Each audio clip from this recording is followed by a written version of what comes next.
গত ৩০ এপ্রিল ত্রিপুরা মধ্যশিক্ষা পর্ষদ পরিচালিত মাধ্যমিক ও উচ্চ মাধ্যমিক পরীক্ষার ফলাফল ঘোষিত হয়। সোমবার থেকে শুরু হয়েছে ছাত্রছাত্রীদের মধ্যে মার্কশিট বিতরণের কাজ, চলবে আগামীকাল অর্থাৎ মঙ্গলবার পর্যন্ত।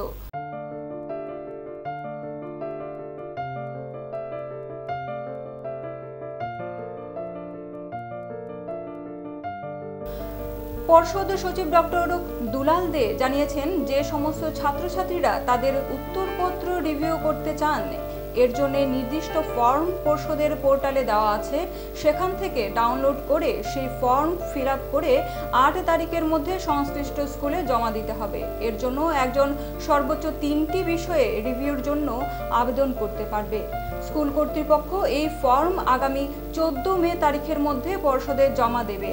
ডক্টর দুলাল দে জানিয়েছেন, 14 তারিখের পর আর ফর্ম জমা দেওয়া যাবে না। এই রিভিউর ফলাফল এই মাসের মধ্যেই প্রকাশ করা হবে। গত 30 এপ্রিল এবছর মাধ্যমিক উচ্চ মাধ্যমিকের রেজাল্ট পাবলিশ হয়েছে। 30 তারিখ রেজাল্ট পাবলিশ হওয়ার ওই দিনই আমরা বলেছিলাম 4-5 দিনের মধ্যে আমরা মার্কশিট দিয়ে দেব। সেই কথা অনুসারে আজকের থেকে মার্কশিট দেওয়া শুরু হয়েছে। সেটা আমরা গত শনিবারে নোটিফাইও করেছি। তো আজকের দিন 5 তারিখ এবং আগামীকাল 6 তারিখ 2 দিনই আমরা মার্কশিট ডিস্ট্রিবিউশনের জন্য ধার্য করেছি। এবং যথারীতি সকাল থেকে বিভিন্ন স্কুল কর্তৃপক্ষ এসে মার্কশিট নিয়ে যাচ্ছেন। যথেষ্ট ভিড় আছে, মোটামুটি অনেকে নিয়ে যাচ্ছেন আজকে, কালকেও নেবেন। তো কাল পর্যন্ত আশা করি হয়তো মার্কশিট ডিস্ট্রিবিউশন শেষ হয়ে যাবে। মার্কশিট শেষ হয়ে গেলে তারপর যেটা আমরা বলেছিলাম যে রিভিউ, যে সমস্ত স্টুডেন্ট তাদের বিভিন্ন সাবজেক্টে রিভিউ করতে চায়, একজন ম্যাক্সিমাম 3 সাবজেক্টে রিভিউ করতে পারবে। সেই রিভিউর একটা ফর্ম, নির্দিষ্ট ফর্ম আছে, সেটা আমি অলরেডি অনলাইনে দেওয়া আছে টিবিএসসি ওয়েবসাইটে।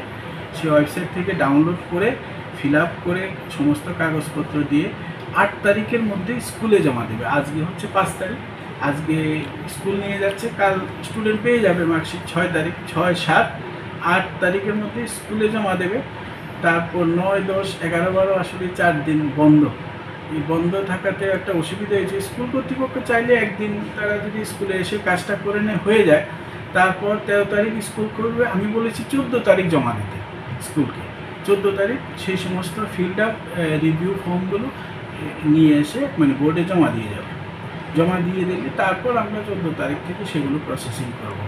এখানে যেহেতু আপনারা এসছেন, আপনাদের মাধ্যমে আমি সমস্ত বিদ্যালয় কর্তৃপক্ষকে অনুরোধ করব তারা যেন সময়টার প্রতি লক্ষ্য রাখেন, তারিখটার প্রতি লক্ষ্য রাখেন। 14 তারিখ আমাদেরকে দিয়ে যেতে হবে আমাদের অফিসে, কারণ এগুলো প্রসেস করতেও কিছুদিন সময় লাগবে। তারপর এই জমা দেওয়ার পরে 14 তারিখের পর আমি রিভিউর অ্যান্সার স্ক্রিপ্ট বের করা, এগুলো তো বের করতে হবে, সেগুলো